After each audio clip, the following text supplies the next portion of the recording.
episode 48 of Strange Brow Radio. Thanks for tuning in. I am your host, again, Tobe Johnson, and today's guest is an extended experiencer of Sasquatch interaction, Paul Graves. Now, he probably would call himself a researcher, but he's got some extended contact here and some audio. We're going to play some of this incredible audio, and Paul Graves is going to walk us through his story and these sounds.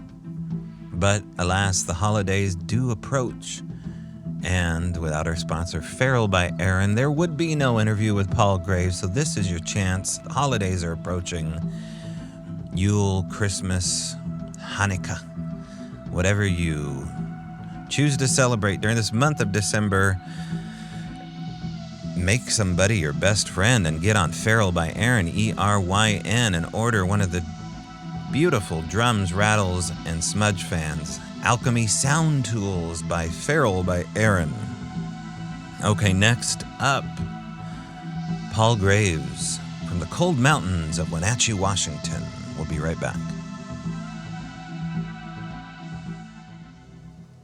Our guest today is Paul Graves of Wenatchee, Washington. Now, Paul I would title as an extended experiencer of Sasquatch interaction amongst all the other titles: researcher, investigator, search and rescue, musician, husband. He has had some incredible encounters along the way, and we're going to talk about some of those and the people he's met that have kind of directed the path he's taken. And so Paul also will be playing some audio, and this is pretty compelling audio. Paul will narrate and explain the details as we march forward with this interview down the trail of Sasquatch from Wenatchee, Washington. I interview Paul Graves. All right, I have Paul Graves on the phone. It's been a while. How are you doing, Paul?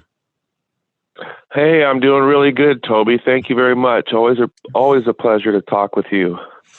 Yeah, Paul, I have fond memories of your homeland, Wenatchee. I used to drive semi-truck and carry around a lot of Dutch Bros milk products with me. And Paul was generous enough to meet me out front of one of the old sleepy saloons. And I was always admiring the neon blue sign behind the bar stool of the six-toed kokanee Sasquatch, which, if anybody doesn't know what kokanee has to do with Bigfoot, shame on you. Go Google Renee DeHenden's commercial with kokanee and the six-toed Sasquatch. There you go. Yeah, it was a cool sign. It is a cool sign. Yeah, man. So you and I had some adventures, even though they were short-lived and I was sleep-deprived and usually in uniform. We found a way to still get up into some rich habitat, and it's an area that I absolutely love, and I want to go back there because I know you have constant interaction of the hairy kind with everything going on, not only Bigfoot stuff, but as usual, there is this potpourri of other phenomena that litters around it, and we can't help but touch on those. But I wanted to talk to you, Paul, about how things began for you, and just kind of tell people who you are and how you got involved into researching, or having them more likely research you. Yeah. Okay. Well, thanks, Toby.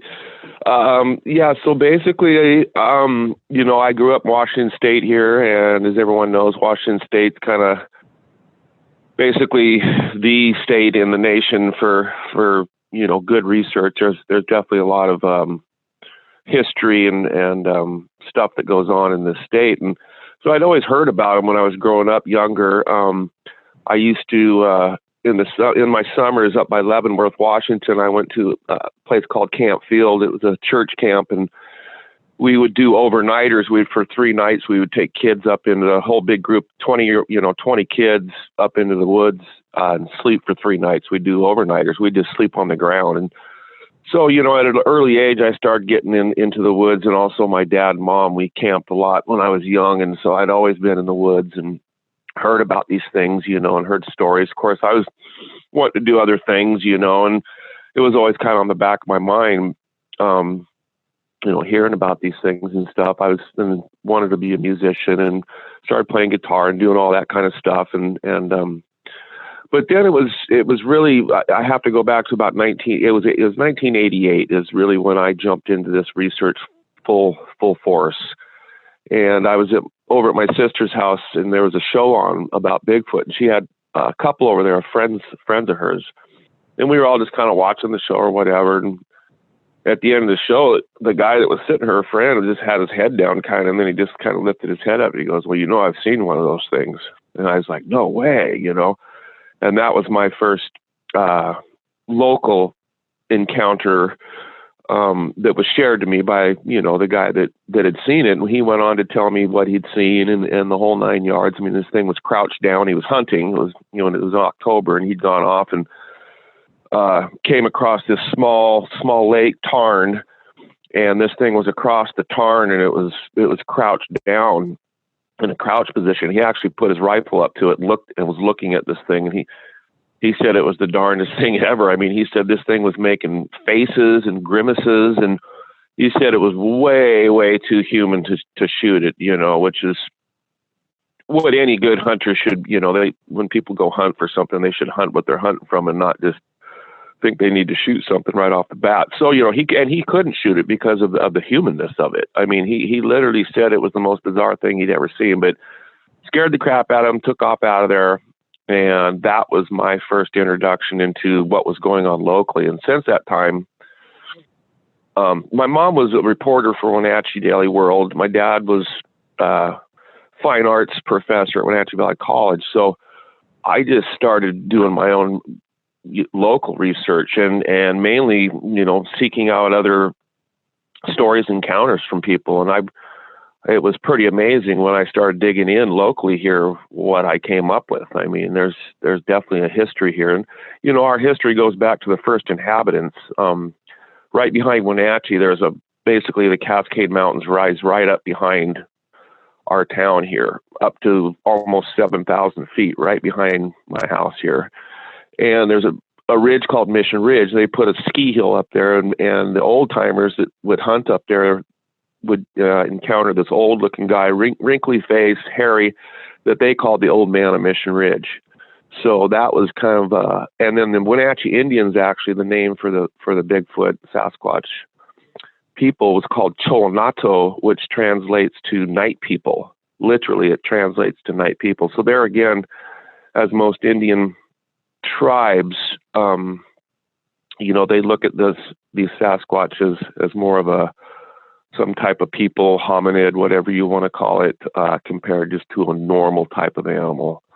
So showing some intelligence there. You know, they may not be as intelligent as a human as far as like whatever, but, you know, they have intelligence also that are probably more than I think what a human is that we can't grasp quite yet. So.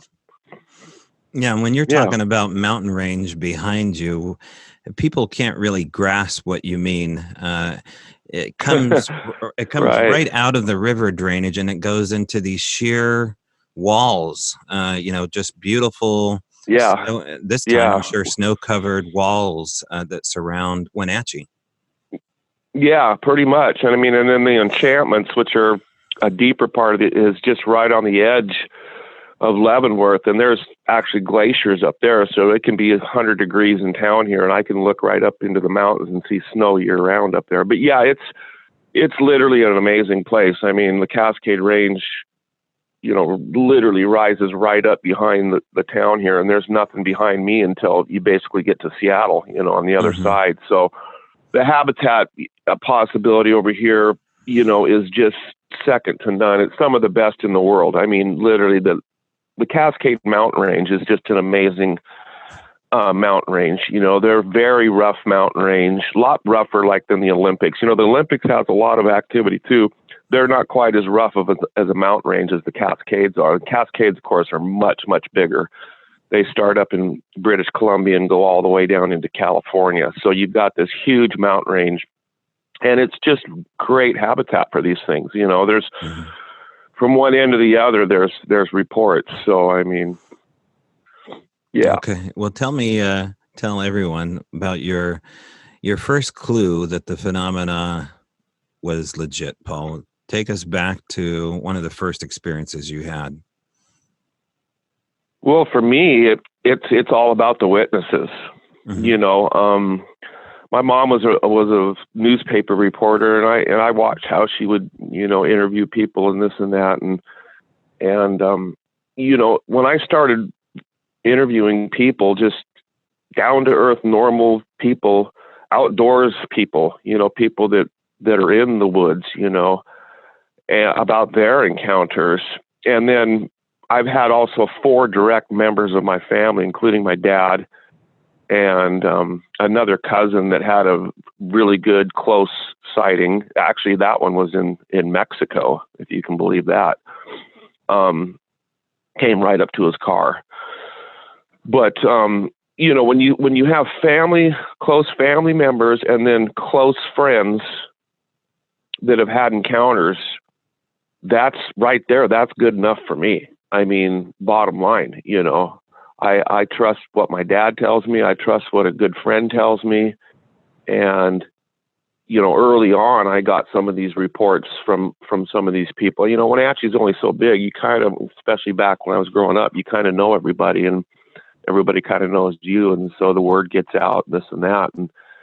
And for me, you know, early on, it was definitely, you know, the reports that I was getting. And it was the multiple reports, and then it was the multiple things that they were doing that were the same. And for me, that was the interesting thing. It was almost, and it still is, it's really an investigation. You know, I feel like I'm an investigator more than anything else. You know, I'm an investigator before a researcher or anything like that. You know, I'm investigating this and putting stuff up on the shelf still to this day, and then you can pull it down later and look at it. But it's the consistency that really got me, and that's why I started like getting any book I could. This was before the internet when I started researching, so I was getting any book or anything I could, just pouring over the details to get, you know, clues on what these things are doing and the consistency from report to report. So yeah, it was some of my early reports,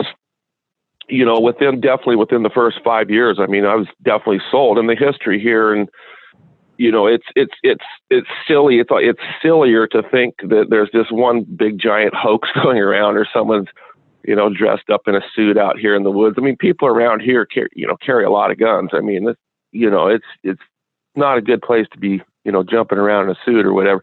It's just silly to think that, though. You know, and then you look at the history, you know, going all the way back to the beginning of written time. You know, I mean, these things just didn't pop out of the corn box the other day, you know, cornflakes box.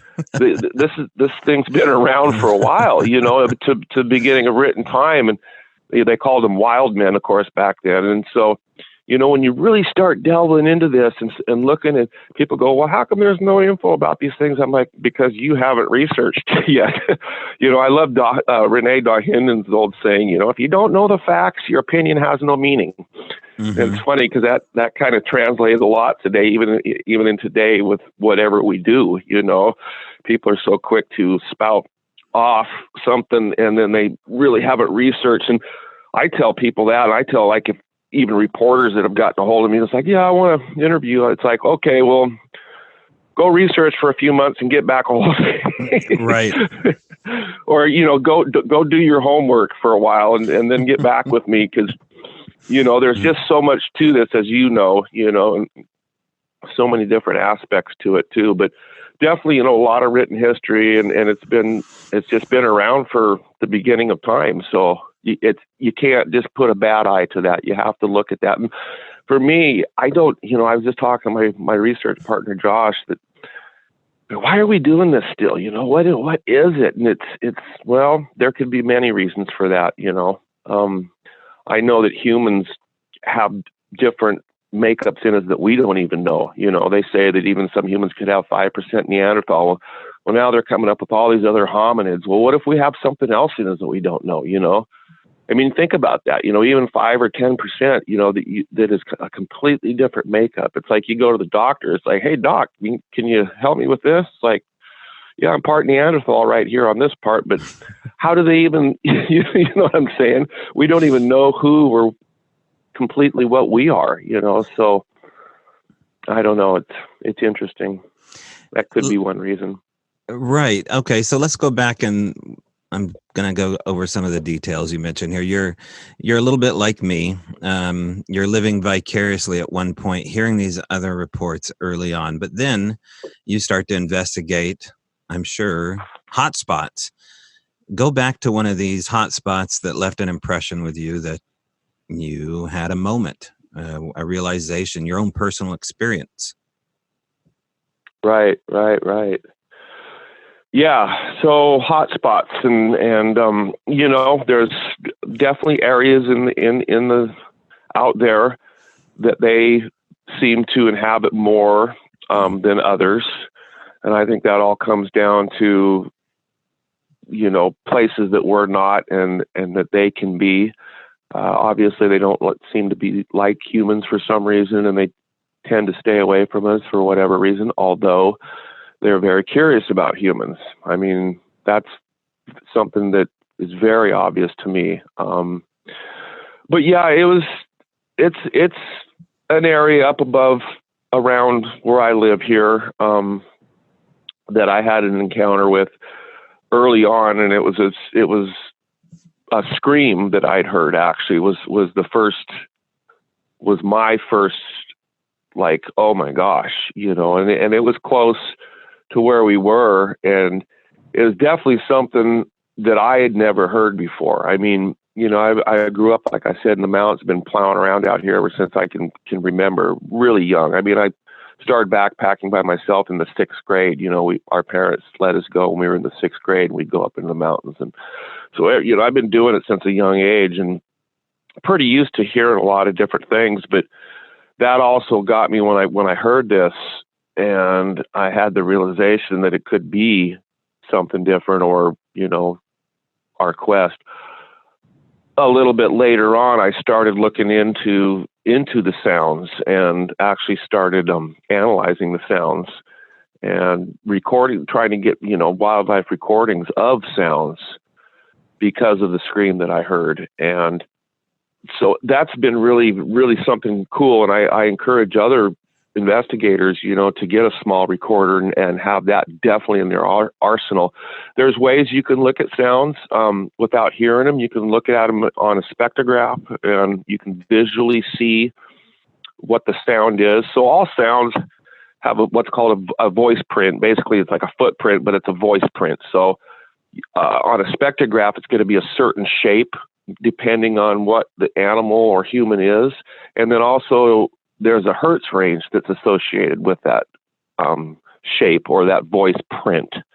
So when you take the voice print and the hertz range together, you can really start looking at what things are. And, there's only so many North American animals. So, I went through and have the full list, coyotes, bears, a bear screaming, doing this, whatever. And I started dumping all this stuff in my computer and really learning more about the sounds out there in the woods, right here on your computer, which is a great way to do it. And then when I would get my wildlife, a possible sound, I could put it in my spectrograph and start seeing what it was not. And so, we definitely have some things that are very interesting that don't come up as anything else. And so that's when it gets fun, when you start, getting things like that. Right. And there's two different ways, just to clear up this part. If people want to upload their sounds, you would probably go into better detail than I can about this, but there's two options. Once you upload these sounds onto your laptop, you can put it in a free program like Audacity, and you can upload it into something that kind of looks like an EKG meter. It's just peaks and valleys on a digital waveform. Or you can do what Paul's saying, and you can upload it and enhance it into spectrogram, and it gives you all the nuances that you'd miss otherwise. And in those nuances, in the hertz level, usually down low, are these other sounds. Is that what you're alluding to, Paul? Yeah. Because, if you just look at a waveform, you might see some peaks and stuff, but there's stuff that gets lost in a wave. You can still see your peaks, but once you go to that spectrograph, view, it just totally opens it up. And it's like, oh, there it is right there. I mean, and you can visually see, like, if there's a scream, like one of the ones I sent you, for instance, that we may hear, it's doing the rah. Well, you can visually see that raw, and really analyze where the hertz range is on that. Then you take your sound and you compare it with a known animal. So that's what's fun, being able to do that. And people often ask, well, when you hear something and you didn't see it make the sound, then how do you know what it is? Well, that's one way of helping you kind of determine that. So. Paul, describe some of the unique attributes that you're looking for on spectrogram that differentiate these sounds from other sounds that make them unique qualifiers for you to further enhance. Let's say you're scrubbing along on Audacity and you see something down in the lower hertz level that's interesting. What are you looking for that says, oh, this is going to be good? Well, a lot of times when they do a scream or whatever, it can be a multiple tone scream, but yet it comes in fairly straight looking on the spectrograph. And a lot of times it's down around that 650 to 800 hertz range for some reason.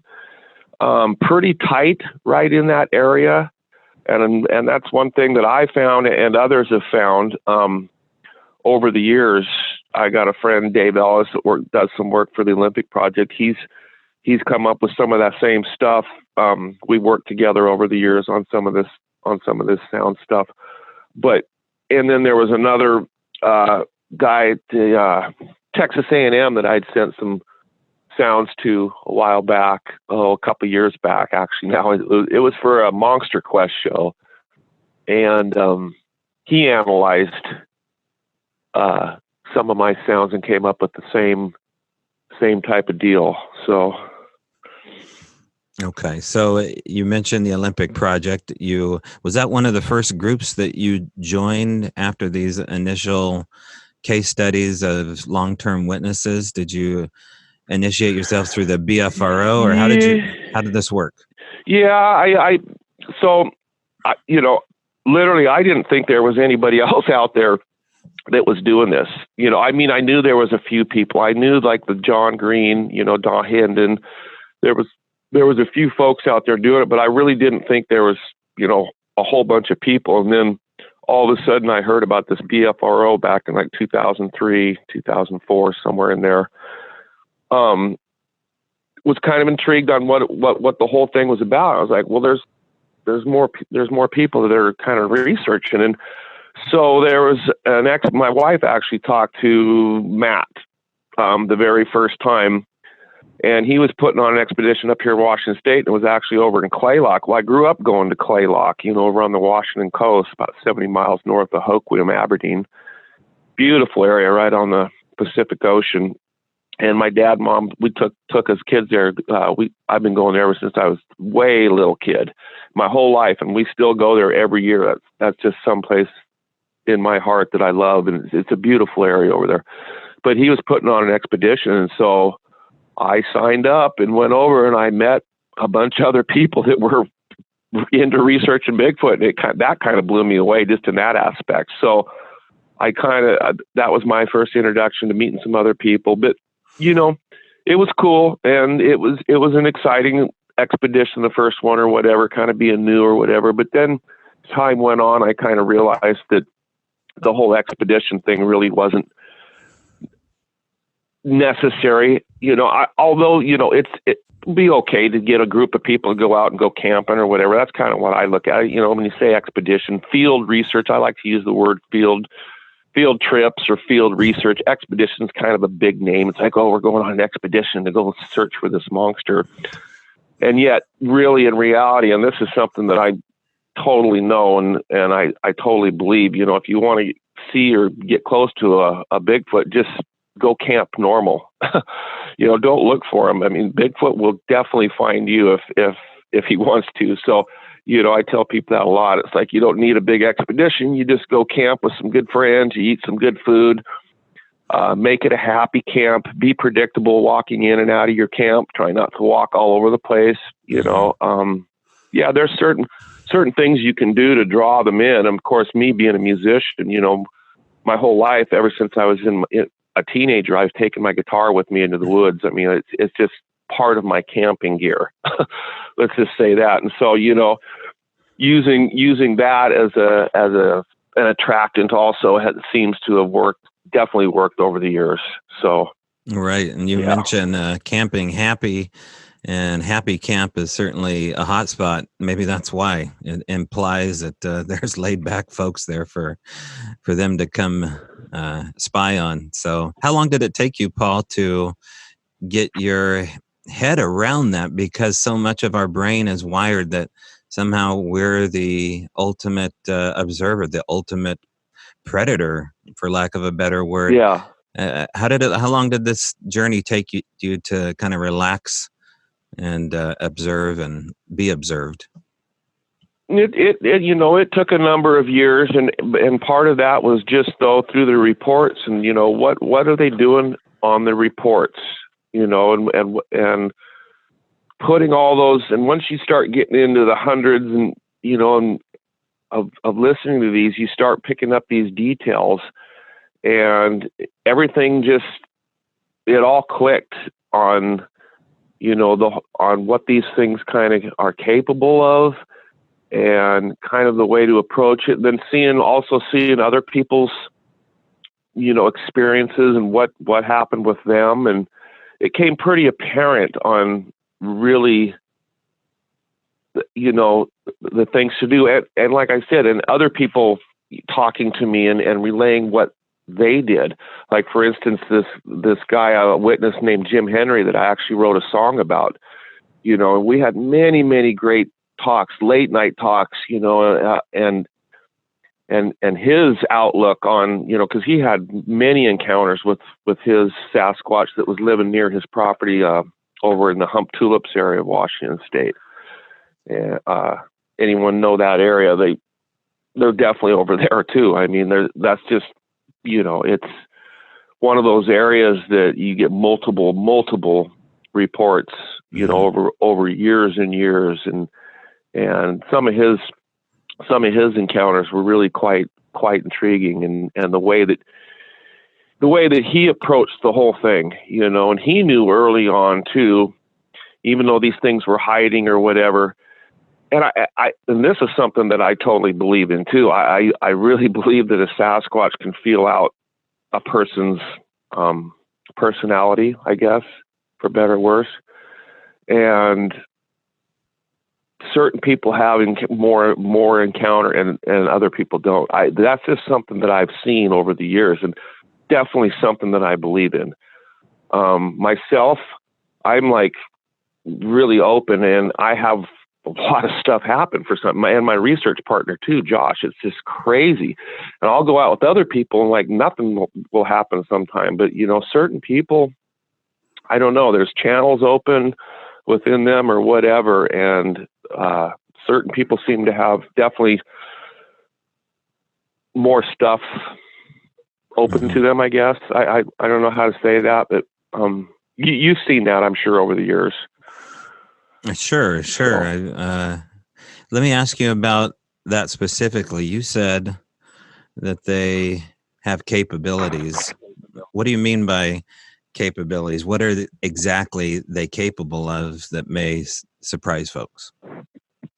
Well, one thing they're capable of is staying hidden from humans for all this time. We really haven't brought one to the table yet, sort of say, although I know that some of them have been killed.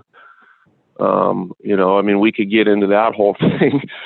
But no, they have capabilities that are definitely beyond what a human is. But, I've talked about this, in fact, in one of my talks that I did at the Lacey they had down in Lacey, Washington, had Chris Murphy's exhibit this last year for like 6 months. And it was really, really well attended. They said it was one of their best exhibits ever. And they had the opening day, they had some talkers in there. Ron Moorhead was in there, and I was one of the talkers. And if you go to YouTube, my talk is actually on there, and I talk about that a little bit. So okay, do you know the link for that for people to get a hold of that? Where is this? I did. I sent that to you, Toby, on your email. Okay, I'll put it on there. Yeah, that one's there. Yeah, no, thank you. And I haven't really shared that one that much yet. I'm just one that I put stuff out, but not a lot. I tend to try to get people to do their own homework and try to go find the stuff. But yeah, it's out there. Okay, so you're dancing around stuff, Paul, so I'm going to bring it out of you. You're saying that they have capabilities as far as elusiveness, but I believe you have had some pretty unusual encounters and are familiar, particular with unusual stuff going on, particularly in Wenatchee. Describe for people what exactly you've had happen that would kind of raise the hair. Yeah, so when I talk about, the whatever strange things that they can possibly do, and in that talk, I just real quickly talk that this could be one possibility, that the reason that they're doing that, and that would be the pineal gland. And so I've talked about this before, and again, this is just a possibility, but, our human's pineal gland are calcified, and we really don't use them to our fullest extent for some reason, and I don't know why that is. But if something like a Sasquatch had his pineal gland and it was in full function, well, that's a pretty simple thing for it to be able to do some of the things that it can do. You know what I mean? Anyway, I just wanted to touch on that for a second as a possibility. Because we don't understand the pineal gland, yet they're there. We have them in humans, but they don't work like they're supposed to. Anyway, I just wanted to touch on that for a second. So yeah, some of the things, I mean, it's a lot of bizarre things have happened in association with this. One thing, just a couple of years ago, me and my research partner, Josh, you actually met Josh. So Josh is the one that owns that 160 acres that he grew up on. Oh, yes. Yeah. It's on the outskirts of Wenatchee, and they have a box canyon with 3 springs in it. And that's how they get their water for the house. And their house is literally built on a cliff on 2 sides. It goes straight down to the bottom of this box canyon. I mean, literally off their deck, it's straight off, but it's all covered in complete jungle-like growth. And so Josh is 38 now, and he saw his first Sasquatch on their property when he was 13 years old. And the parents have seen a smaller version of what looks like a Sasquatch that they had called the Mickey Mouse Man. And it was always up in the trees, and they'd seen it ever since. Josh was born on the property in 1980, and that was the year they bought the property. So they've been there ever since. So a couple of years ago, Josh has had a number of things happen over the years there. I mean, the things come up and bang on the side of their house all the time, things getting thrown at the house, screams.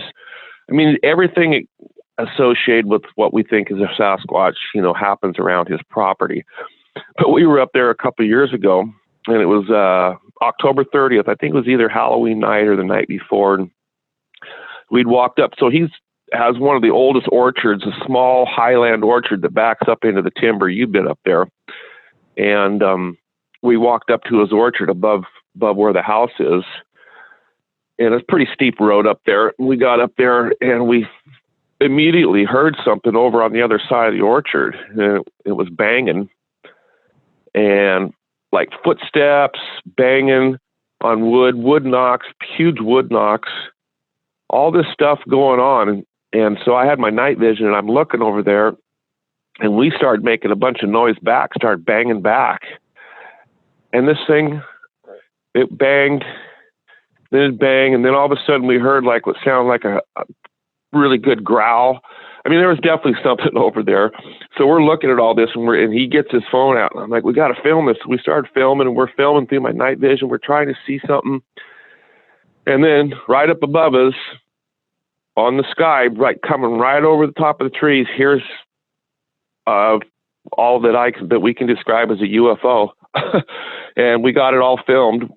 We got the looking for the Bigfoot while this, I mean, classic looking low white light came floating right over the top of us. And we got that all filmed.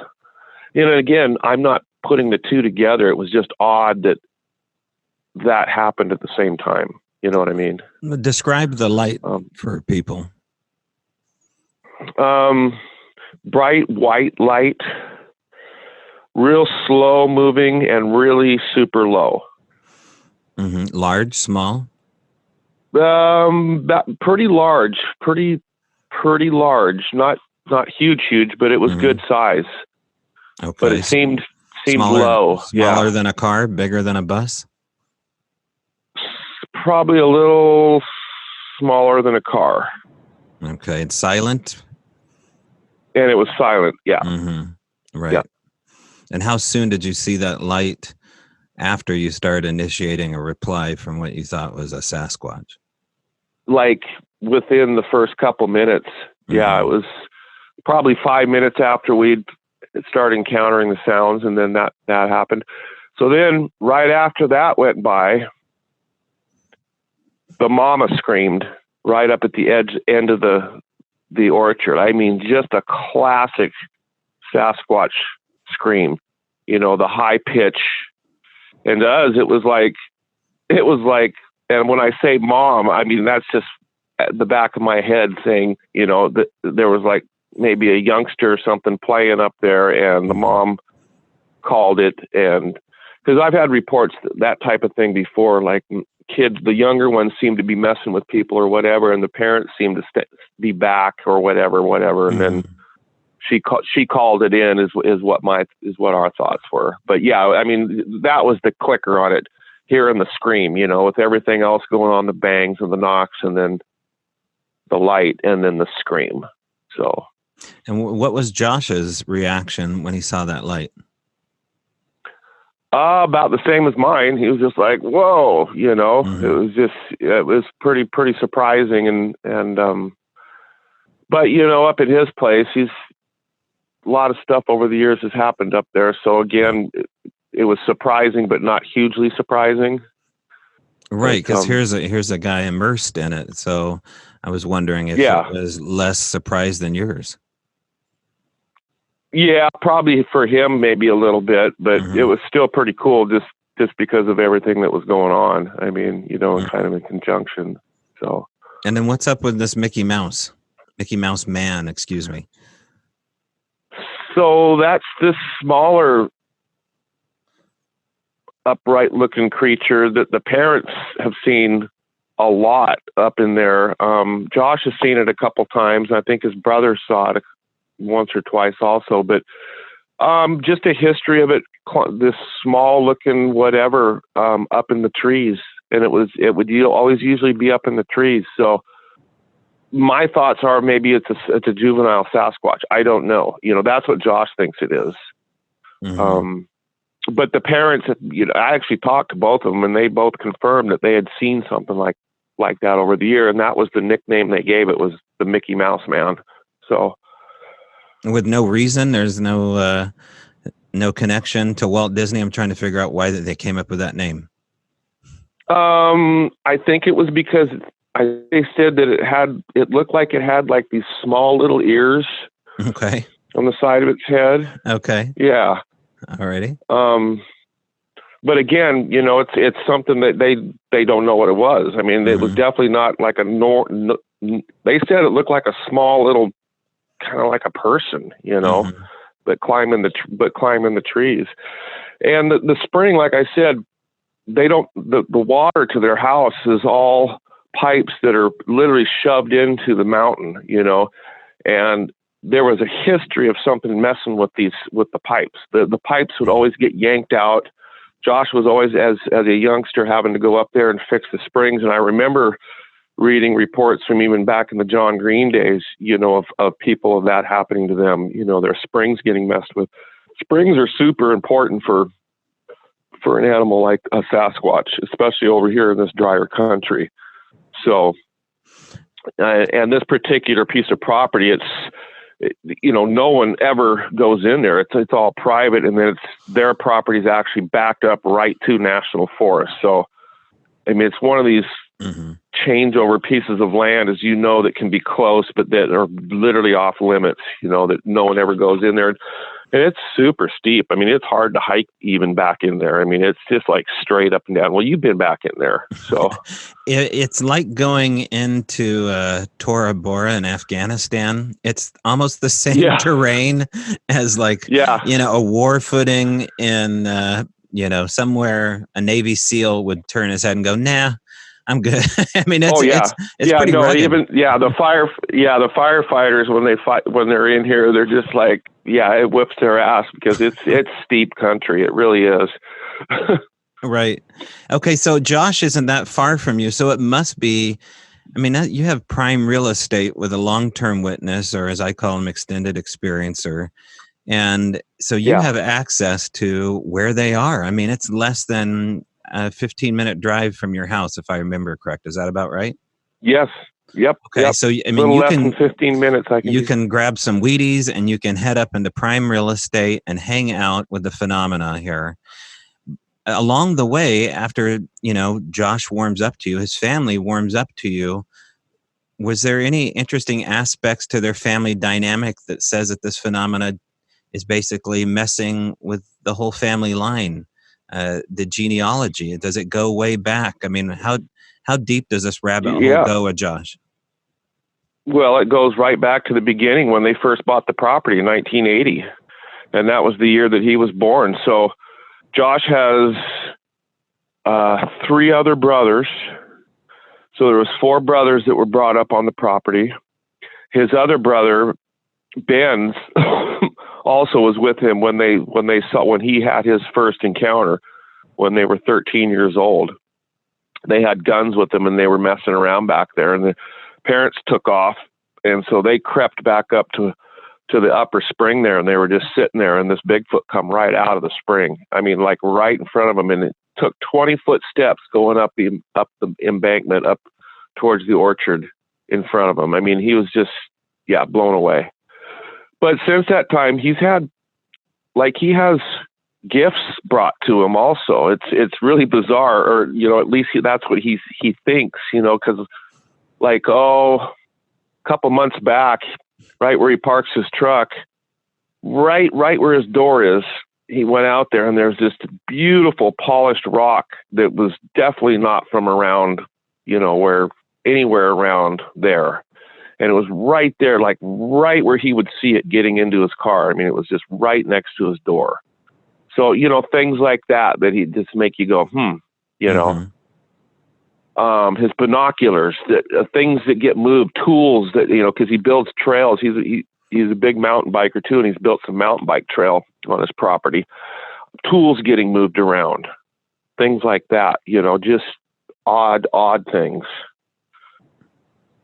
Right. And these objects appear outside. What about stuff going on inside? Has he ever had items removed or gifted inside his house? Yes.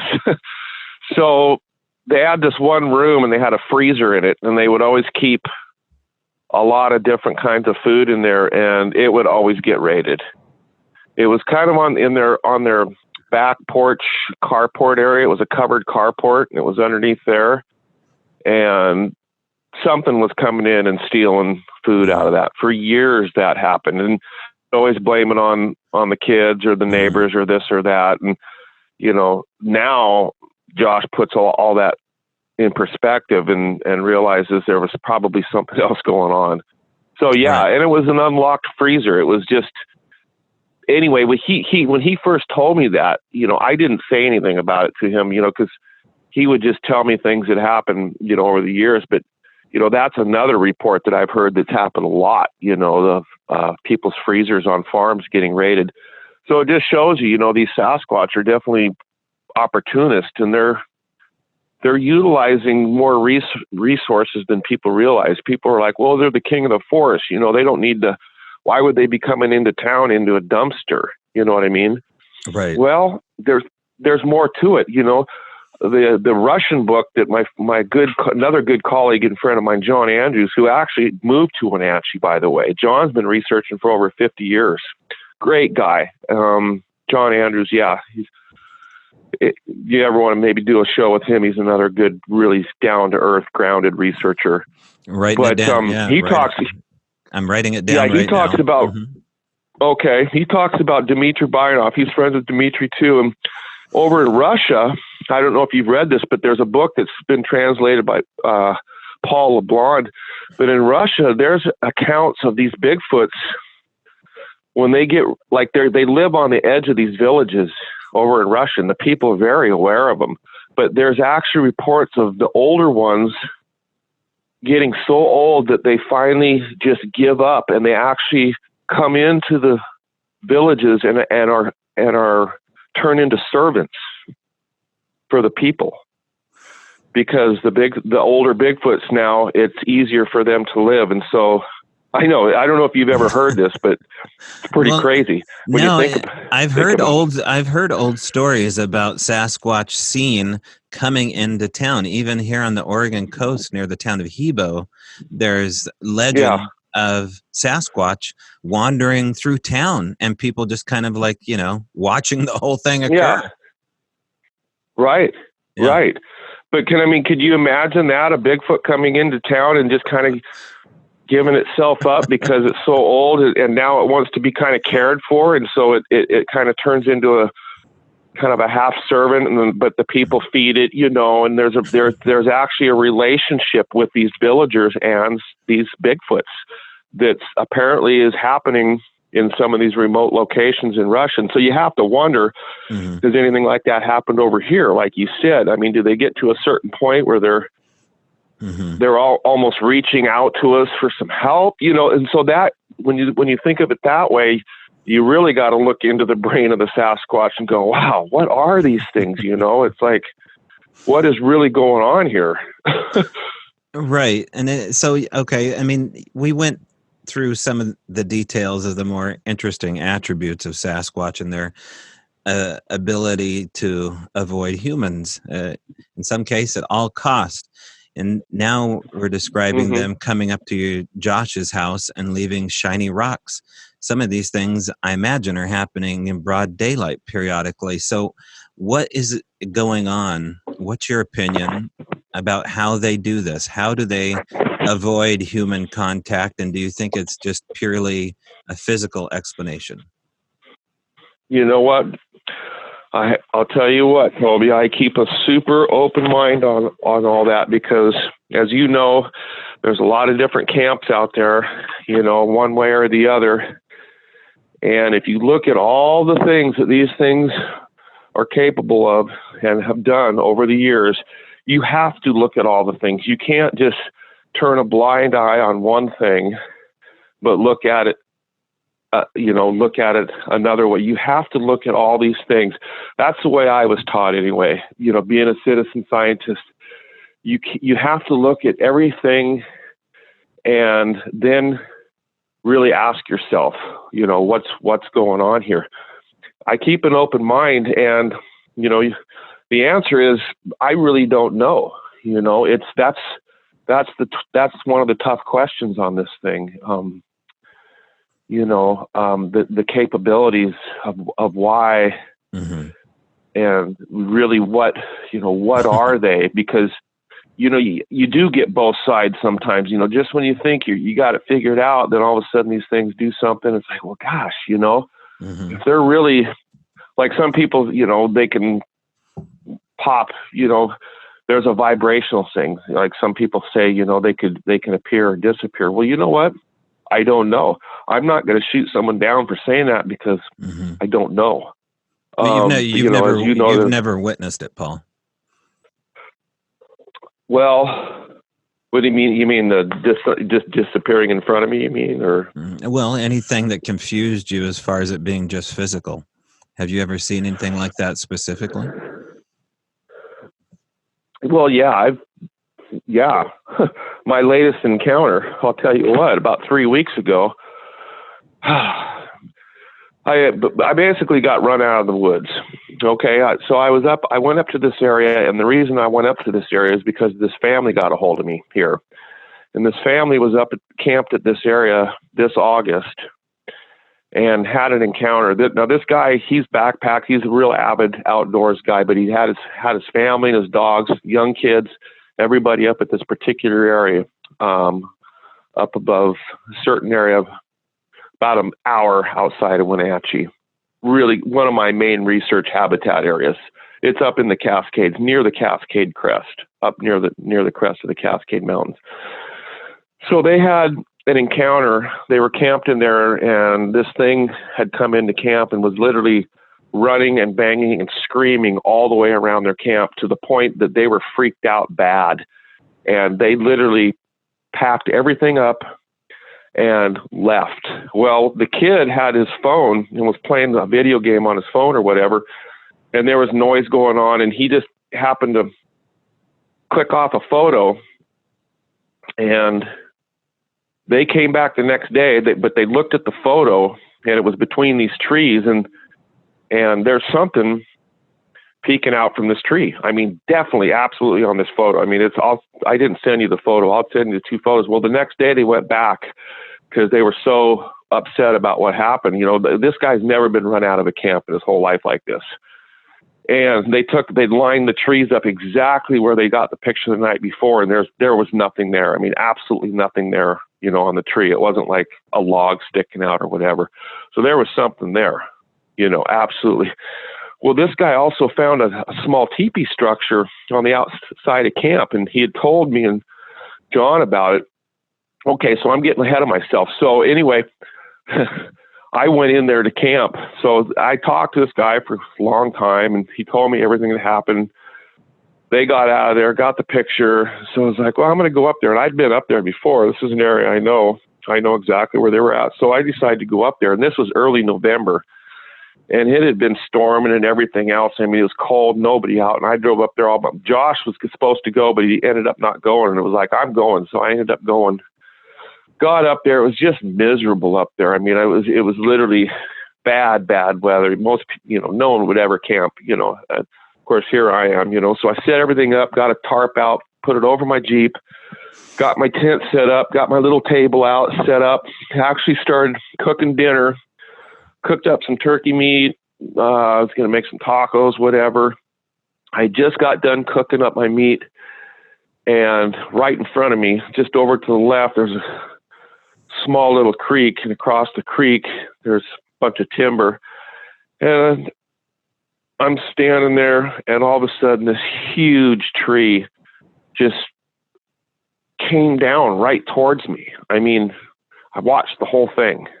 I heard first it was like and then right in front of me, and I'm like, what the heck's going on? You know, I mean, I've heard him come down. I got him recorded. I think I even sent you one of the tree coming down, but to watch it so close, it just freaked me out. I mean, you should have seen me. I was literally throwing my tent, everything in my Jeep. I was out there. I just told myself, I'm out of here. I'm out of here. And I did. I got out of there. Right. And so I got everything loaded up. I'm just going to say this as a side note, and I'm heading back down the road. I just pulled out of the camp, just down about a half a mile, and all of a sudden my lights on my rig started blinking off and on. And so that's never happened on my Jeep. Luckily, they stayed on, but anyway, I just threw that in there as a side note. I don't know what that's all about, but that was odd. So the very next week, yeah, unmuted. Oh, there you go. Sorry, down go here. ahead. You go ahead. Okay. Yeah. So the very next week, I got a hold of my friend John Andrews, and we decided to go up there and camp. So we went up and camped. We set up a camp. We were the only ones there except for one couple that was day hiking, that parked in the area. And there's a gorge trail that goes down through this gorge. It's like a 2-mile trail. So they were coming back up, and John just asked him out of the blue. It's like, well, hey, did you guys hear or see anything? He's like, well, Well, the only thing that happened was a tree branch came flying at us and almost hit us. I'm like, you got to be kidding me. I didn't say that to him, but it was just like, you're kidding me. And so these people, so they had said that. And so that was odd. So that night, me and John were sitting at the table, and Sasquatch definitely came into camp. And it did that whistle scream, that perfect whistle scream thing that they can do. And I've heard this in the Blue Mountains before, but it was like standing right over on the edge of camp and made that sound. So we knew we had a visitation. Mm-hmm. That night. But yeah, no,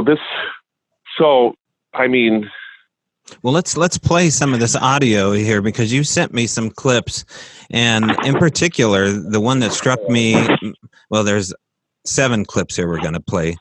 There was definitely the sound of timber falling in the background, and your impression, although pretty darn good, Paul, doesn't do it justice to what an actual Doug fir or whatever size tree. It sounds like a huge Doug fir falling in the background.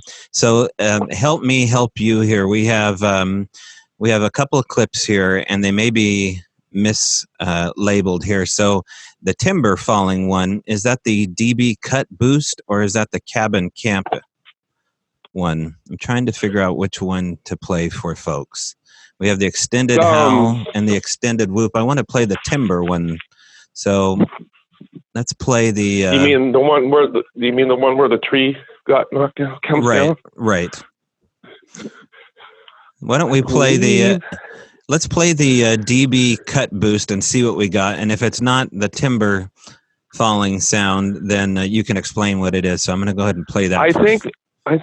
Yeah, and I think this extended DB cut might be different. But go ahead and play it, and then I'll let you know. Okay, here we go. This is from the location where the people got ran out of.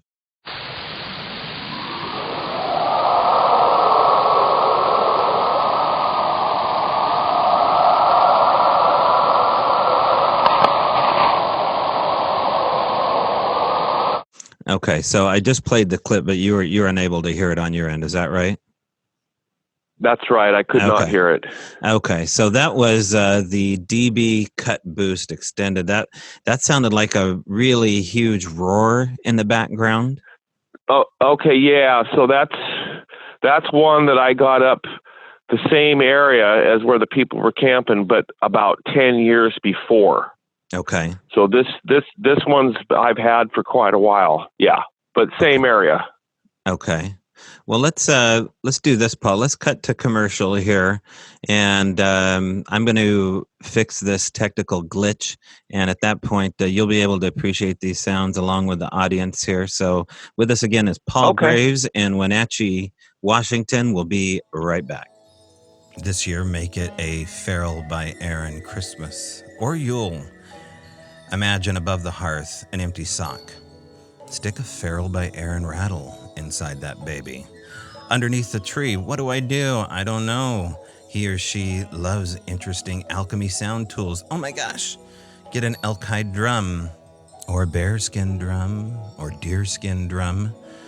Or, if you have a Christmas spirit that lingers, and it's just time to shuffle off to Buffalo, you may want to look at Smudge Fans.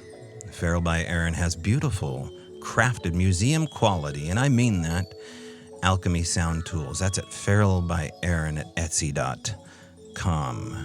So hang up a piece of mistletoe, get online, and make Feral by Aaron your one-stop shop.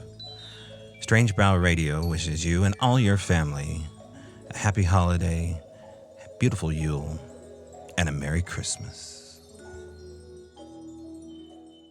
All right, we're back with Paul Graves, and we figured out what needs to happen here for Paul to hear on his end the audio instead of just me hogging it all.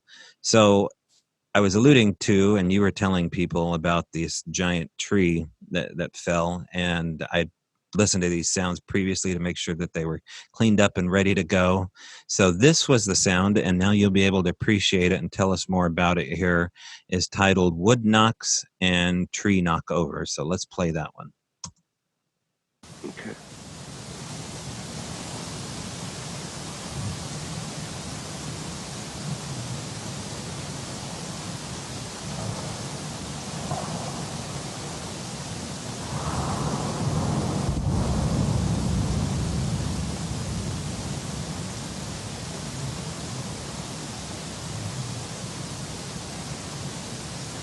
Yeah.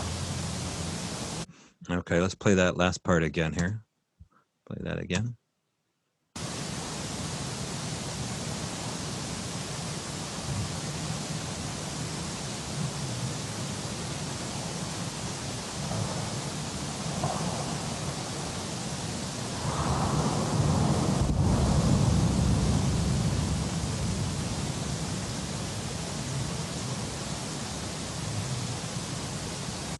Now, Paul, I hear something in the background that sounds like speech. Is that what you hear?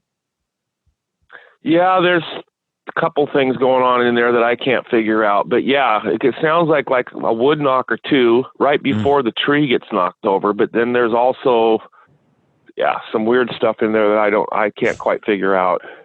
Now, what were you doing when that sound happened? So I was actually asleep in my tent, and my wife was with me, and we were up at this one of my really good areas just east of Mount Rainier, and all this stuff happened. So that happened. The laughing chatter. I sent you one where my antenna on my Jeep, something is coming up and it's going ding ding. It's like pulling my antenna back, and then my recorder was on a small little metal table that I had right next to where I'm sleeping in my tent. It was right there, and something was throwing something and hitting that table, and that's on there too. And this is But all that was within all the same night. all the same night. Yeah. And this is exactly where the witnesses got scared out of. No, this actually is a different area. This is Okay. This is a completely different area than the witness area. Yeah. Gotcha. Okay, so we have another sound here. You have a short howl listed. Let's play that one and you can tell us all about it here. Okay, let's play that again.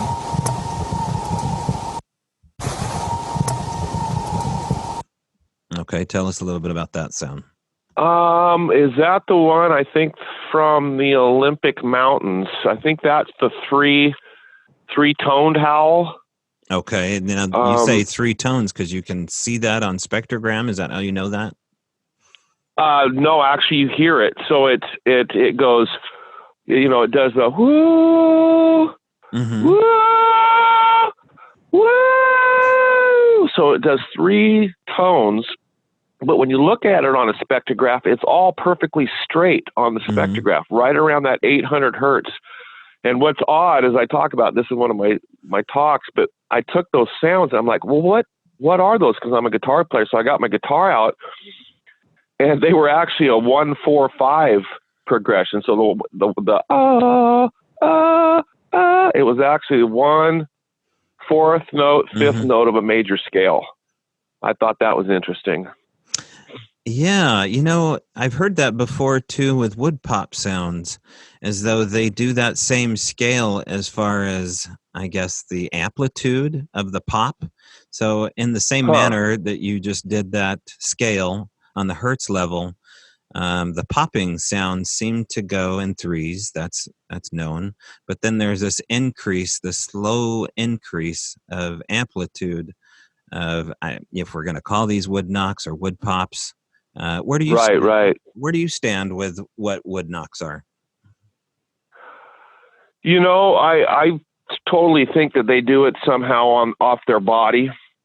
I don't think it's a stick thing or whatever, because I've had responses within 15 seconds in the middle of the winter in the Olympic Mountains, and it's like, unless they're holding on to a club or a hard piece of wood that they can instantly make that sound with, then that would be the case. But I really believe it's something, because the one sound that I sent you, it was like it's a really loud poppy sound that the same night it was right in count, but it sounds like just like one of those super loud pop type sounds, like poppy, real poppy. And I don't know. I just think that there's another way that they can do it somehow off their body, whether they're clapping their hands together, whether they're doing it with their mouth.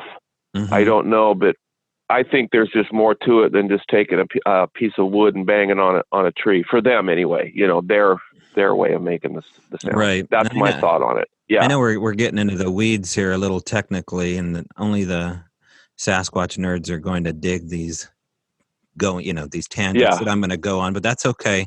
As far as these nuanced sounds here, long-term witnesses also speak of recording the sound of pop sounds, in particular, the mic head of the microphone being flicked or pop or clicking sound. Do you ever pick those up? Oh yeah. Yeah. I've picked stuff up like that. Mm-hmm. Yeah. What do you attribute those to? Natural? Yeah. It's really hard. I mean, that's one of those things I'm just not quite sure yet, but I know that we get it. So, yeah, I don't know. What about the sound of a car door slamming? You ever hear that out in the woods? Yeah, I've heard it, but I didn't never put one and one together. Other than it just being a car door. Okay. Well, that's one of the sounds that I'm just chronicling here. I wanted to see if you were picking up on strange car door slams that seemed unreasonably close to you. Let's go on to laughing chatter. Now, this is a classic here. I didn't have time to clean it up. It sounds pretty good the way it is, but for anybody listening, I would just ask you to maybe turn up the volume a little bit here, go back and listen to this again here, but we'll play the laughing chatter and then you can tell us about it.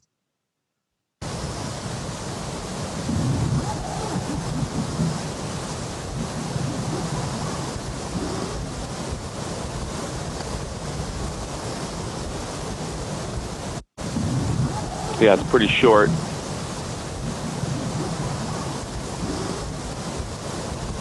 Let's play it one more time.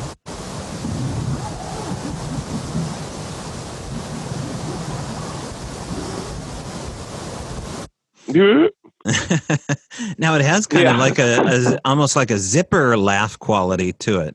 Tell us about that sound. When I first heard it, I thought it was Mr. Ed because it kind of reminds me of a horse like laughing, that. And, right. Again, this was that same night. All this stuff was recorded within this same night. And I don't know. I tried to think maybe, is it a barred owl? But I didn't quite get that when I looked at it in the spectrograph. So again, it's one of these sounds that's just odd. Yeah. The same night we were camped with our friends, and we were in the same area, and it was near this swampy little area, and real rich history of people getting Bigfoot's coming right into camp in this area. And I'm pretty sure that one had come right in, was right on the edge of us, but he had taken his garbage sack and just for shits and giggles, he tied it off 12 feet up in the tree before he went to bed. And the next morning that his garbage sack was gone, 12 feet up. Wow. This is the same night that all this stuff happened. Yeah. Just to throw another thing in there, just to let you know. Okay, now we have 3 more sounds here. Let's, since we're on a roll here, we're just going to title this one Bee Lake, and let's play Bee Lake, and you can tell us about that one.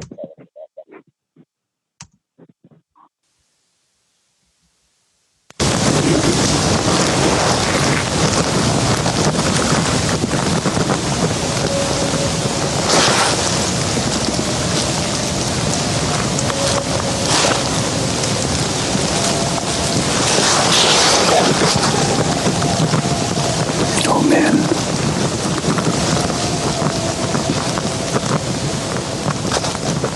Listen to that shit. That's it, boy.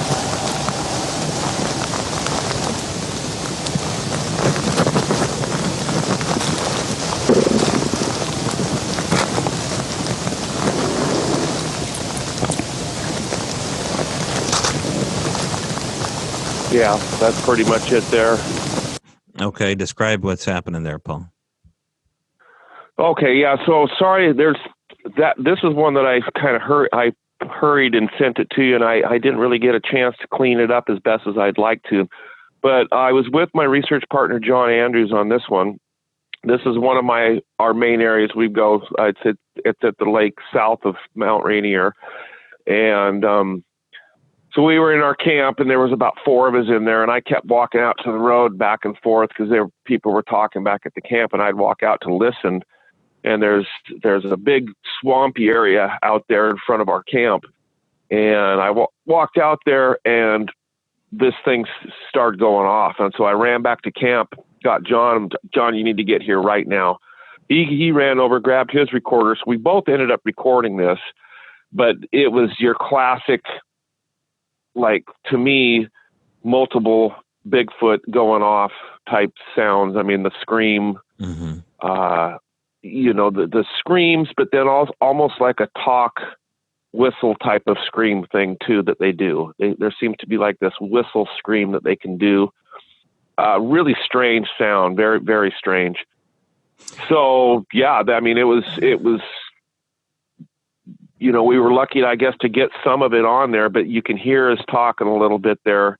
Again, this is one I didn't get cleaned up, but this is at the area, by the way, just to give you a little bit of history of this area, and I've been going to this area for a number of years, but a lot of people have encounters in this area, and it's a strange area, and a lot of strange things have happened to me. One of the things that happened during this particular was the morning before, or it was I guess the same morning as we got the screams. I was woken up about 3:30, 4 o'clock in the morning by something right outside my tent that sounded like it was crying. Now, I'm not kidding you. It was a big, big sound. It was like,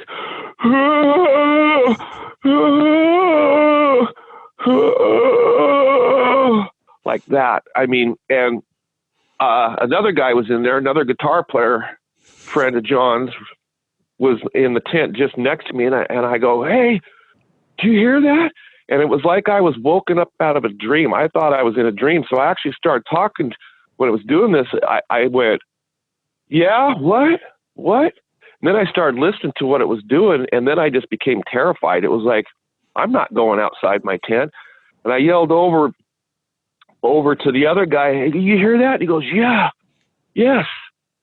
And so I wasn't the only one to heard it, but that was really bizarre. So and a couple years before that, in this same camp, exact same camp that I'm in, that I'm talking about right now, I had been there for about 4 days, set up. My tent was set up next to the fire. So there's a group of us from Washington State that kind of go to this area, and we've been going there for a number of years. So the week after that, this other guy, researcher friend, was in there. He had sent his tent up, and apparently he was in the exact same spot that I'd been the week before, because he explained where he was, in comparison to the fire ring. And at 3 o'clock in the morning, he started getting that feeling. This is an area also that where people, and I've had it happen 3 times, people get infrasounded in this area.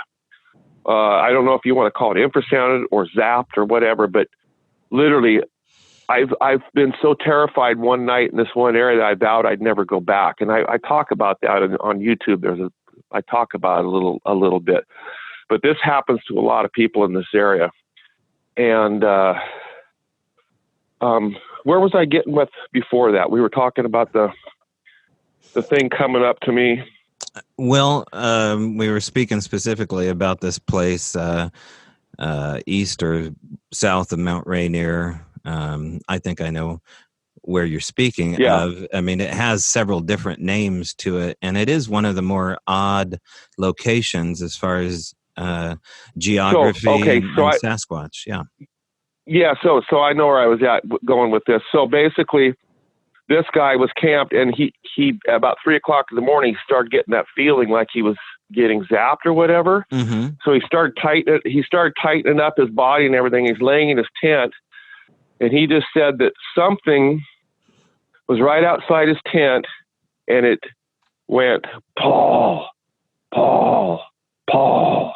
Now, he told me this, and his partner told me this. I mean, 2 credible guys that I totally believe told me this, like, about a month later or whatever, that my name was spoken 3 times to him. So right after this thing said my name, it walked over to the other guy's tent and actually pushed its hand all the way into his tent, and this guy could see the Sasquatch's hand right near his face.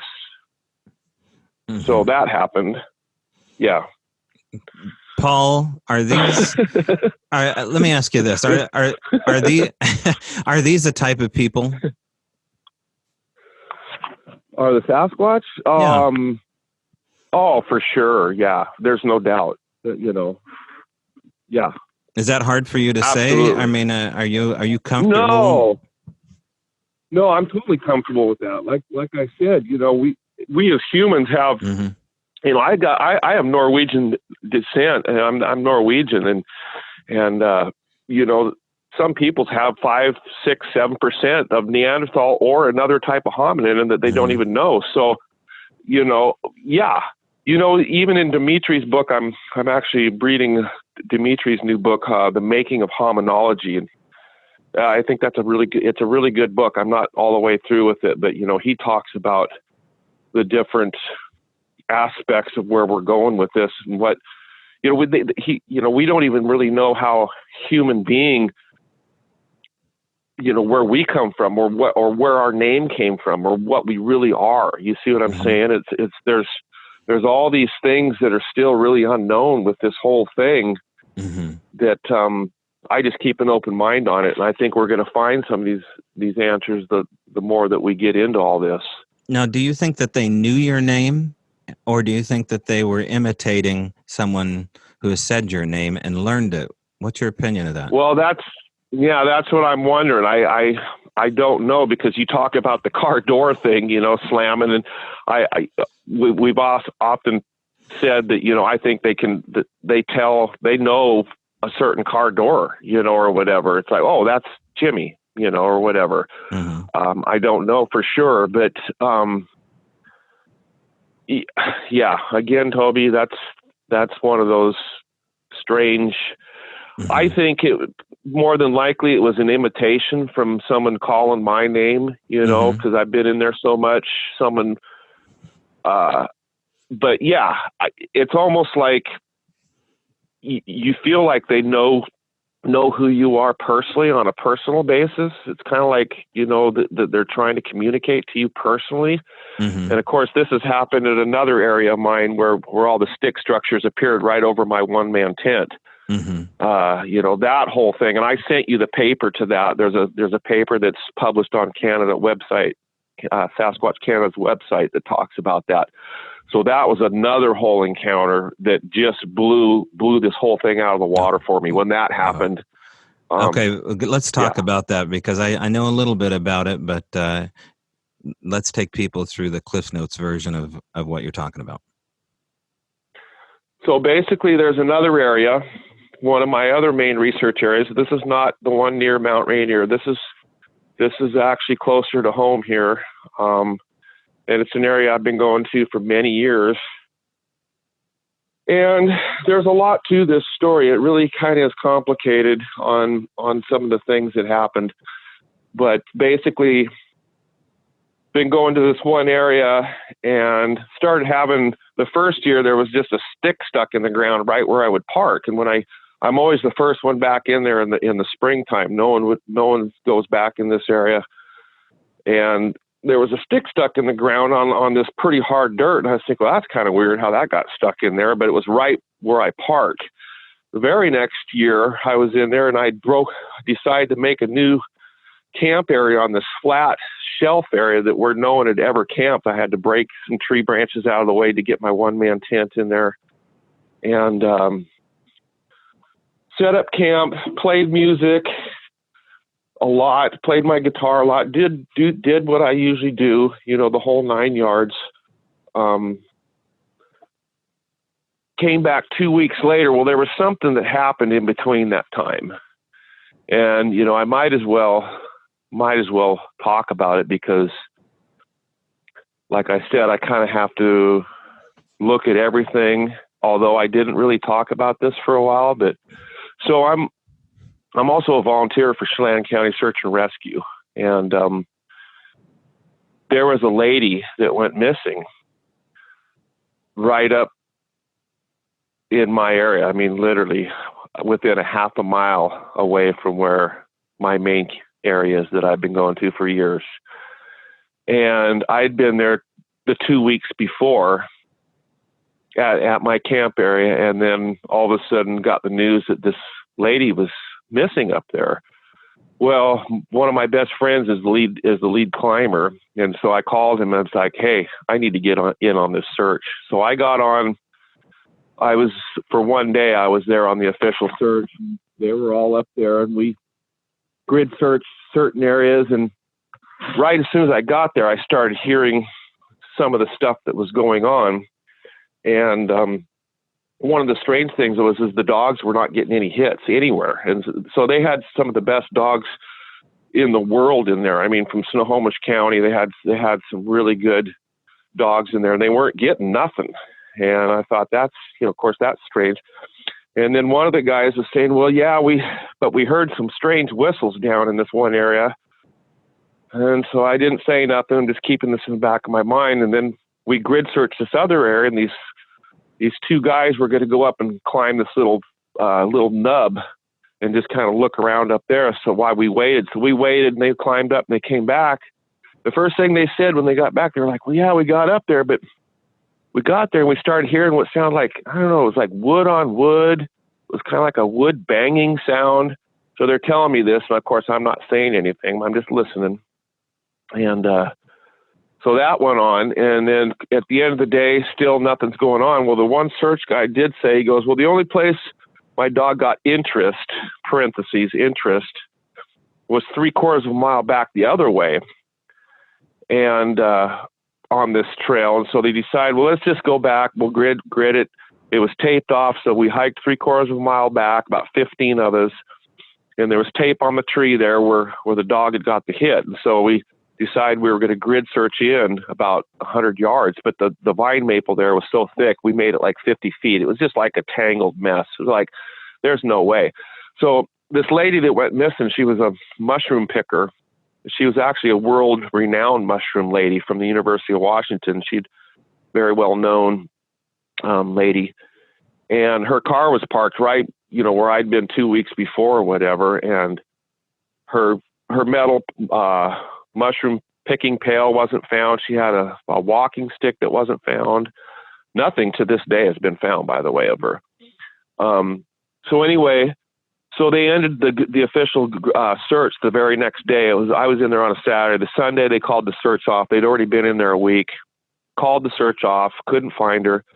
I told Josh, my research partner, we got to go back there and look. I go, this ain't over yet.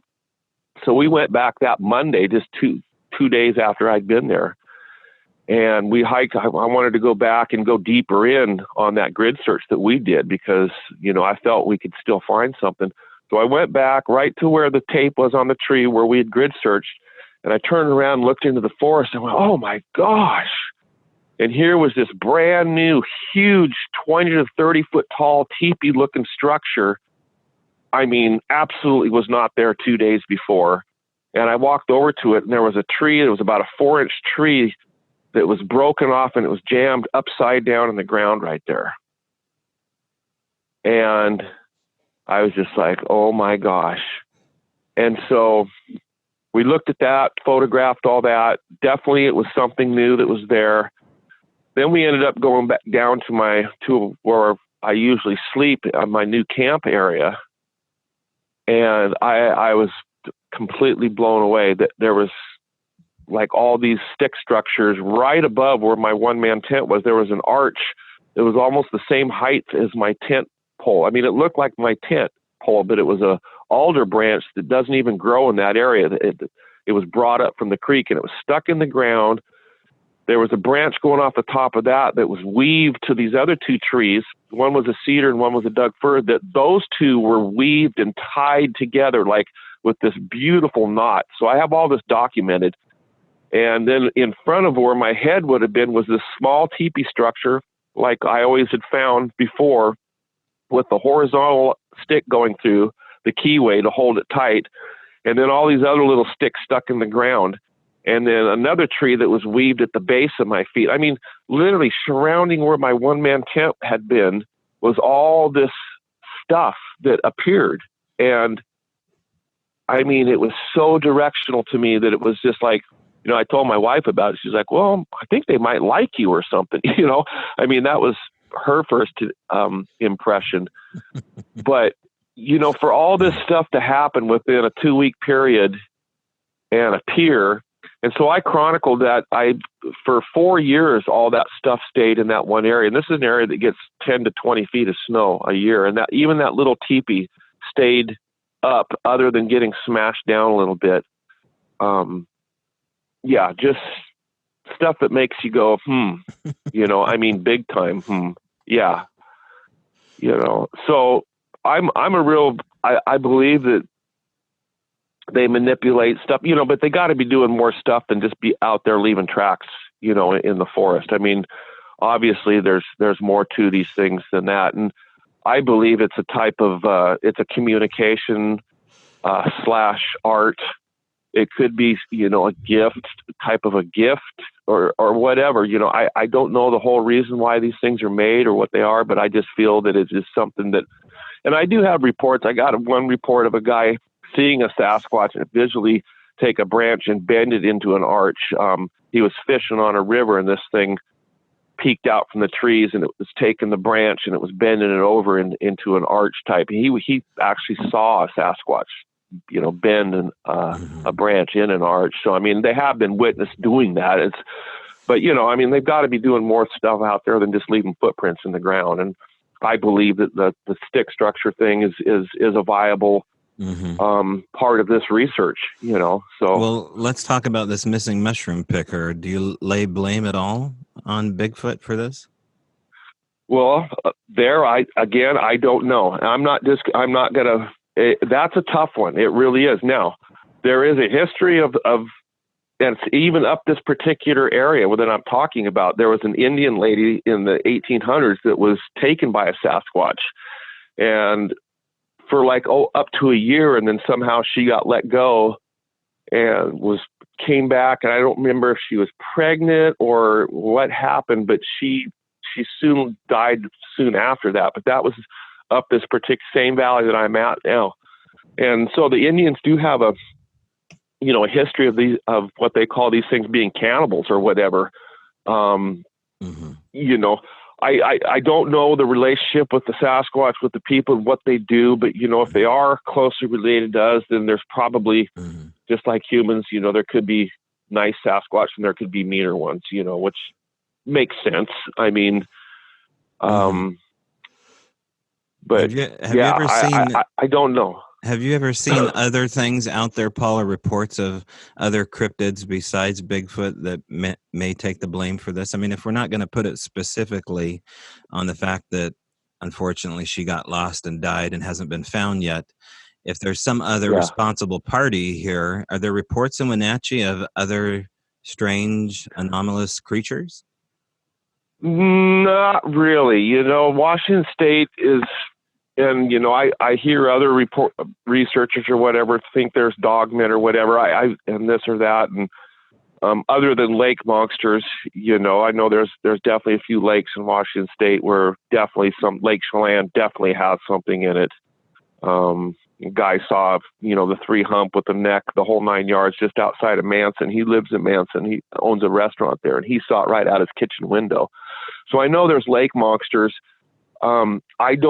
I'm not really into the dogman thing or research the dogman thing. And I personally, I don't believe that they're really around Washington, you know, as much as the Sasquatch anyway. I mean, if there is a dogman, I don't know. I've really never been that interested in that aspect. I'm morally just strictly on the Sasquatch end of things because of the history and what they are. But, you know, there's a history of Sasquatch taking people. So, you know, is that possible? Well, yeah. Do I directly put that on the Sasquatch? That's what happened to the lady? No, I can't say that for sure, you know, and I don't think anybody can really in reality, but looking at the history with the Indians and everything, you can't, you know, you have to look at all that also and just go, well, you know. You have a video that you showed me, and the video goes something like this. You have a GoPro facing to the back of you, and you're hiking near Bluff Creek. And on this video, from Yes. left to right, is something fluidly moving, kind of like quicksilver, like black quicksilver from left to right. And it moves up and down in such a quick fluid pattern that you would think it was, I don't know, like quicksilver, like a laser pointer on the wall is how I always describe it. Tell people about that video. Yeah, that was pretty. Yeah, it's still to this day when I look at this video, I'm just like. So I was in Northern California, and I'd actually been down there. I'd been hired for the first season of Finding Bigfoot, and to search locations and give GPS coordinates to the helicopters. And my friend Bob Gimlin was also down there. I actually drove him back to Washington after the week, but they paid me basically to be down there and go around and to camp in the areas after they did their night investigations. I would camp there, sometimes alone or sometimes with another guy, to see if anything else would happen. And definitely stuff happened. I mean, when we were on the Hoopa Reservation, I was camped there with another guy, with Rowdy, and we were just sleeping on the ground after they'd had all this crazy stuff happen. It's on season 1, like a big old rock hit the tree right in front of the film crew and stuff. They were like freaked out. But that night I was sleeping on the ground and my recorder's going, and something comes up and starts throwing something at the car. You can hear it just hitting the car, and then you hear footsteps, walking. So there was definitely something there. But the film. So I was going to these places, and this particular place, this was actually at Bluff Creek. It was at another small lake up Bluff Creek where I got this footage. And I started recording behind me a long time ago. Actually, my first recorder was mounted on my Jeep, and it went into a old VCR. I've been doing this longer than the guy back east. I can't remember his name, but there's some guy that started doing it back east. I think his name's Scott Carpenter, maybe.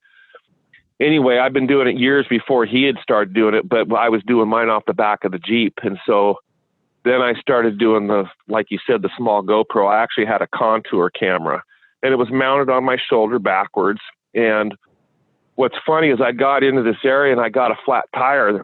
The Manzanita down there, when they cut it off at angles. You don't want to pull off the side of a logging road in Northern California to get a flat tire. That's something I learned right away. But so I was all mad, and I was making all this noise and racket for like a half hour while I was changing my tire, because I was going to spend the night there at this lake. But because of my tire, I had a call early in the morning, so I had to get back to get the tire fixed. So but I decided to hike around the lake. So that's when I put my camera on, hiked around the lake. But like I said, I'd been making all this noise for a half hour before, like just scream, I was pissed at myself that I had a flat tire and kicking the dirt, and all that kind of, making a ruckus. And then I went on my hike, and this thing comes out, and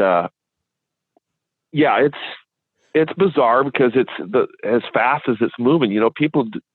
People can't put their heads around how fast these things have been seen to move. And that kind of shows it on this piece of film. And so, yeah, I was quite surprised, didn't know that I was even going to get anything. But wait, now, Paul, it's not only moving fast in this video, it seems to be distorting. It seems to stop. It seems to rise. Yeah. It seems to roll. Right. It seems to do... Yeah. Before you know it, it's in a tree. It's everywhere. It's like non-physical looking. I know. And I think there was more than one, because the one that goes behind me, and then there's the other one, like you said, that climbs the tree behind me when I stop. And I stop for some reason because I think I heard a whistle or something. So I'm stopped and I'm looking around, and this thing climbs up the tree behind me. And you can see it in the picture of this thing. It's actually holding on to the tree with both arms around it, and then it's peeking its head out. So I don't know. I mean, you're sitting on a mountain of evidence, and we won't have time to get to it all. I mean, you have game cam footage of a face. You have an incredible trackway that you've documented called the Sunny Slope Trackway. Truly impressive snow-covered trackway that's less than 5 years. Everyone should look this up and look Paul Graves up in particular. Paul, final words for people that are looking into this phenomena that may want to venture out on their own doing this. What would you tell somebody like that? Well, just really educate yourself first on the subject. Get in, learn about the. I encourage you to read the early books. From John Green, John Bindernagel, who was one of my colleagues, a wildlife biologist from Canada, just a wonderful guy and researcher. He wrote 2 books. So John Bindernagel, John Green, Chris Murphy, and his books that he's put out, just a wonderful amount of information in his books that he's put out. And so, catch yourself up on that, and then look into the historical reports of these things and what they were called, early times, and then look into modern times, what's going on. Wes Germer, who hosts Sasquatch Chronicles, he has a really nice podcast with some great stories. He's a real nice, laid back guy, and you listen to some of the accounts, what's going on there. That's what I encourage people to do. Just do your research, really look into this. As far as like joining a group or whatever, that's all up to you. I'm really personally not into the groups. I've always done my own research, either by myself or with my close colleague friends. And I believe that's probably the best way to do it. Not that a group isn't good or whatever. I mean, you have to get a group together to talk and share ideas and stuff like that. And that's fine. But, there's a lot of these groups that seem to push an agenda for this or that. Don't get into an agenda with this thing. Just go out and experience for yourself. And the best way to do that is just to go out into the woods, enjoy the woods for what they are. Don't always be thinking Bigfoot on your mind. Just do other things in the woods that you enjoy doing. And if Bigfoot's there, he'll let you know, and it will come to you eventually. You will have some sort of an encounter. I mean, anybody in this world can have an encounter. So yeah, that's what I'd say.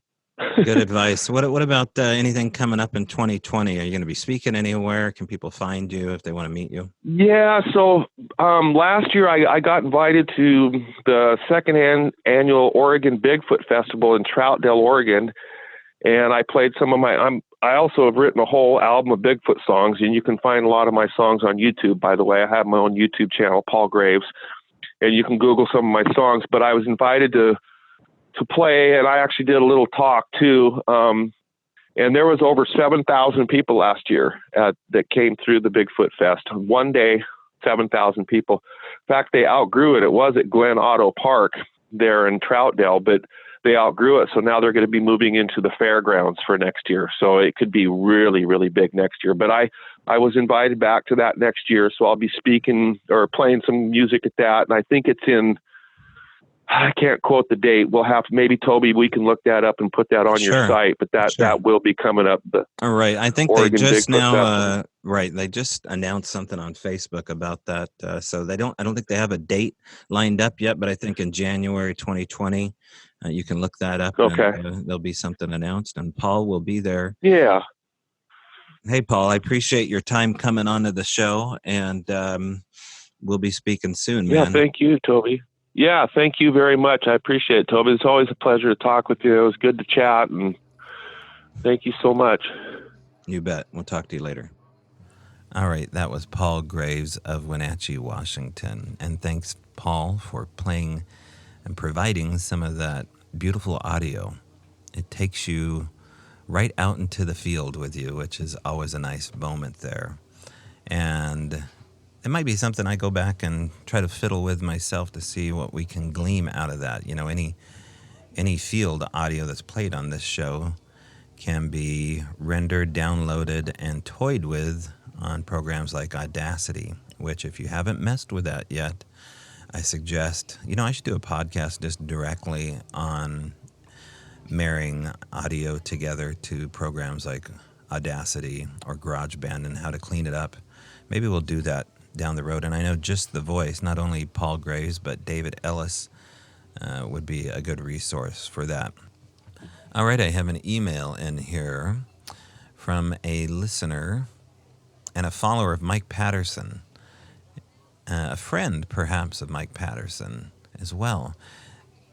Up in Ontario, if you follow a case called Ontario Sasquatch, it is a case of a extended experiencer up that way. And there's some pretty incredible audio you can catch as well. And so this email is related to some of that talk. I was talking to Mike on the phone the other day, and he asked me to listen to a podcast with you on Beyond the Darkness. He was thrilled to hear that your story is so similar to his own. Lots of confirmation there for sure. I'm sure you've listened to Mike's vocal recordings on his YouTube channel, yes? So, I haven't lived near the forest in over a decade, and I used to have some Sasquatch encounters, the invisible type. That's when I lived in the woods in Connecticut. But at the time, I had no idea it was Sasquatch, just something invisible playing with me. I thought maybe, heck, this could be fairies. I used to leave tiny gifts in the holes of the trees when I'd walk through the woods. So since being friends with Mike, I've had some very cool visits from Sasquatch here, right in my home, in my living room in South Florida. We live in the city and nowhere near the forest. Well, what struck me from your interview was the fact that you said that their vocals have a broadcast quality. I have told Mike that when we spoke about the visits in my house, they sounded like their voices were being broadcast through a transistor radio. No one else, including Mike, ever said that. And for me, that was quite a pleasant validation for me that I wasn't going crazy. Thank you so much for sharing your story. It takes a lot of courage to do so in this asleep society. Blessings. Well, that was nice to hear. And there is this broadcast transistor quality. It's almost like an ethereal synthesized hum as well. And these pops, clicks, bangs, whatever they are, before, during, or after these EVPs. So what are these EVPs? We don't know. They could very well be linked to only some kind of poltergeist or ghost activity, not related to Bigfoot at all, but there's enough of a Sasquatch footprint going right out the ghost doorway that I think, that's why we have this theory that there's this cocktail of paranormal activity. All right, there's another letter here. Let's read this one. When I was 15 years old, I'm 53 now, I got invited to go hunting with my neighbor, Buddy, and his father. We went to a place in Northern California just outside of Paradise, California. One afternoon, I was walking a fire road up on a mountain when in my peripheral, I caught something run across the fire road. I watched it go down a small hill and behind a logging debris pile. I couldn't tell what it was because it moved fast, but I know I clearly saw something. I stayed in place thinking I'd see the deer or whatever it was come out the other side and behind the debris pile. Nothing ever came out from either side of the debris pile, so I slowly started walking down the fire road in the direction of the debris. Figuring whatever it was still there, it had to be because I had the debris pile covered. There was no escape. But when I got parallel to the debris pile from above the road, there was something there. There was nothing there. There should have been something there. On another day in the same area, on my way back down the camp, I caught something big and black in my peripheral run across the road and into the trees. Never heard or saw anything after that, so I continued back down to camp. On another day, I was at camp and decided to fish the creek, and it was near camp while I was fishing, and I got a feeling of being watched. I got out of the stream and started looking around. I didn't see or hear anything, and actually the forest was quiet. I kept hearing faint sounds near me. I couldn't figure it out until I saw what was making the noise. Small rocks landing in the leaves around me. Once again, I looked around but couldn't hear or see anything. Then a small boulder came crashing down the hill in my direction. Not at me, but in my direction.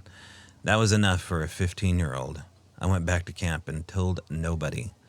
Then, when I was in my 30s, I was sleeping outside with a friend in the woods at Big Sur, California. I wanted to sleep outside on the deck underneath an old oak tree.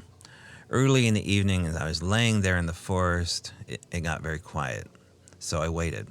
I heard a branch snap behind me. Then I heard another snap off to the side of me, and then again a snap in the different directions. I laid there waiting to see what would happen next. Next came the vibration. As I was laying there, I could feel the deck start to vibrate, but it was not physically shaking. It was more like the frequency of a vibration, a tone like a tuning fork. I laid there thinking to myself, this is interesting, but continued to stay calm and see where it was going. Then the vibration intensified, or the frequency changed, and when it did, I could feel the pressure on my chest begin to build up, and there was a lightness to me, if that makes sense.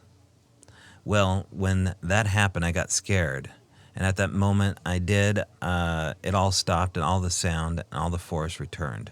Now in my 50s, I started something I've always wanted to do, bow hunt. I love nature and thoroughly enjoy being in the woods, but haven't been hunting since being a kid.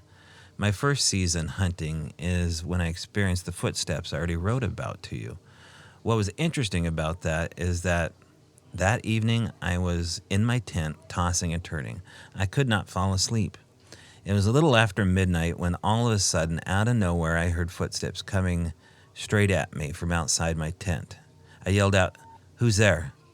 I could hear my question slowed them down, but they immediately went back to their previous pace and still coming right at me. So then I said, "You better get the fuck out of here," and grabbed my handgun, and at that same time, it stopped. I laid there listening. I wanted to see if I could hear the person breathing or walk away, but nothing, dead silent. Now the weird part, I got super sleepy, and I fell asleep. As I wrote in our Facebook message before, my friend and I had the same thing happen at his tent the night before at around the same time. Footsteps walked straight to where his head was and then stopped. One day this spring, I was checking trail cam and I noticed an animal call close to my location. It was calling and moving in my direction, but slightly moving around me. There was something odd about the call, and that is why I started paying attention. I still can't tell you what I found odd about it, but there was something off. Then from behind me, the call got a frickin' reply.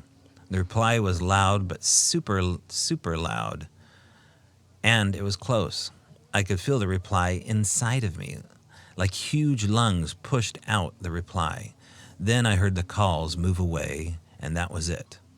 I already told you about the coyotes running around my camp at night. The only reason I wrote coyotes is because the moment I heard the footfalls coming in, I instantly got an image in my mind of coyotes flowing down the hillside and converging on my camp. That, and I think I could not think of anything else that would be in a pack, a group, running through the forest at night. I already showed you the odd track print I found 2 days after mentally whining to myself about how I've never seen a Sasquatch track, and then the next day, boom, weird track showing up. Earlier this year, I rolled into my mountain location about 10 at night. I was sitting in my vehicle organizing some gear, but as I was doing that, from time to time, I would think I'd hear talking. But when I'd stop to listen, it would be quiet. Then, when I made a noise, I would think I'd hear something again. I'd stop, and then it would be quiet again. At about 10:30, I got out of my car and sat on a large boulder. As I was sitting there, I noticed the huge pine cones silhouetted by the night sky that were still pulling down the branches of the trees near me. So I got up with my flashlight and walked over to under the pine tree in hopes of finding some pine seeds on the ground. When I exhausted that idea, I turned around to head back to the boulder, and there, leaning on the boulder where I had just come from, was a long walking stick. I spent the next 2 hours trying to figure out if I could have missed that stick somehow. There was no way. It was so close that I would have tripped right over it when I got up to look for the pine seeds. Not to mention, I would have noticed it in my headlights when I pulled into the spot. So there you go, my friend. My Brief History of Weirdness, signed Joel. All right, that had a lot of details in there that kind of tripped me up, especially this mention of weightlessness and tuning fork. If you know anything about some of the case history that we've dissected over the Al Moon Lab, maybe I haven't gone over that particular detail yet because I'm still processing it. But there was a weightless moment that happened there. And the tuning fork thing is pretty interesting because we just acquired a set of those in our house. And they seem to have some unique qualities, especially when there's three of them all played at once. And that goes down a rabbit hole of part 2 of Hellier. If you haven't watched this documentary on Amazon Prime, start from the beginning, I guess, and go to chapter 2.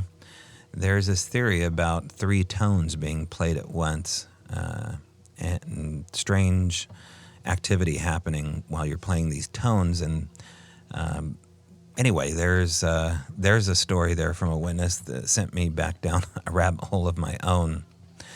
Interesting letter. Thank you for sending it in to us, Joel.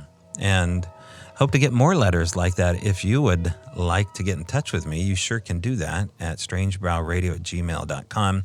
Shoot me a letter like Joel did. There's all sorts of interaction going on all around the world, and why keep it to yourself? We can read those letters anonymously, or if you'd like to be a guest, at strangebrowradio@gmail.com. Let me know, and we can get you on the show. Also coming up in 2020, our first live show, January 4th at Manresa Castle in Port Townsend, Washington.